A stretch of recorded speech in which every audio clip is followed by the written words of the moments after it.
एक उपक्रमाने वेधलं लक्ष.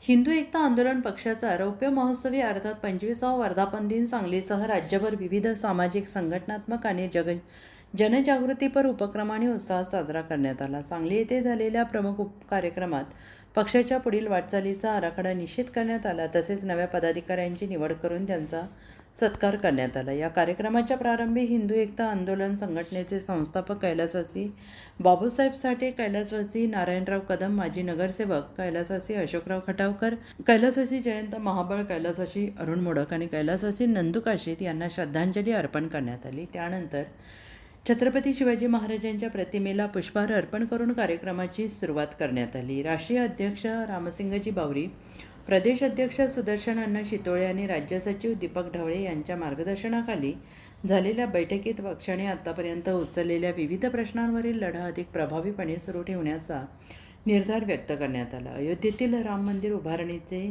स्वागत करण्यात आले. तसेच समान नागरी कायदा लागू करणे, गोहत्या बंदी, भयमुक्त महाराष्ट्राची निर्मिती आणि कलम 370 हटवण्यासंदर्भातील भूमिकेचा पुनरुच्चार करण्यात आला. या बैठकीत सांगली येथे पक्षाचे राज्यस्तरीय अधिवेशन घेण्याचा महत्त्वपूर्ण निर्णय घेण्यात आला.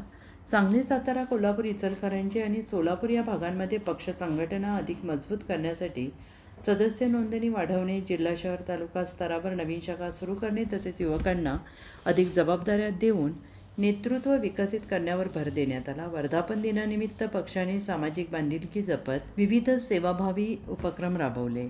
सांगलीतील खास रामदास आठवले युथ फाउंडेशन संचलित हौसाई वृद्धाश्रमात ज्येष्ठ नागरिकांना पिठलं भाकरीचं भोजन देण्यात आलं. व्यवस्थापिका रेखामाळी यांच्या उपस्थितीत हा उपक्रम पार पडला. तसेच मिरजेतील आस्था महिला बेघर केंद्रात गोमातेचं पूजन, वृक्षारोपण आणि गरजू महिलांना अन्नदान करण्यात आलं. आणि या कार्यक्रमाला पश्चिम महाराष्ट्र अध्यक्ष संतोष जगताप, राज्य सचिव दीपक ढवळे, राज्य संघटक धनंजय खाडीलकर, डॉक्टर अनिल दबडे, विधी सल्लागार बाळासाहेब वाघमोडे, धोंडीराम अण्णा शिंदे, मल्लाप्पा मुळशी, अनुपमा खटावकर, अमित सूर्यवंशी, शरद देसाई, प्रमोद सकपाळ, शिवाजी दुधाळ, खंडित साळुंखे, भाग्यश्री शिंदे यांच्यासह राज्यभरातील पदाधिकारी, कार्यकर्ते आणि महिला मोठ्या संख्येनं उपस्थित होते. या कार्यक्रमानंतर मिरजमधील माजी शहर अध्यक्ष प्रकाश भोसले यांची भेट घेण्यात आली. तसेच माजी शहर अध्यक्ष परशुराम सोरगे यांच्या कार्यालयाला भेट देऊन पक्षाच्या सर्व राज्य कार्यालयात सर्व पदाधिकारी आणि कार्यकर्त्यांनी स्नेहभोजनाचा आनंद घेत रौप्य महोत्सवी सोहळ्याची सांगता केली.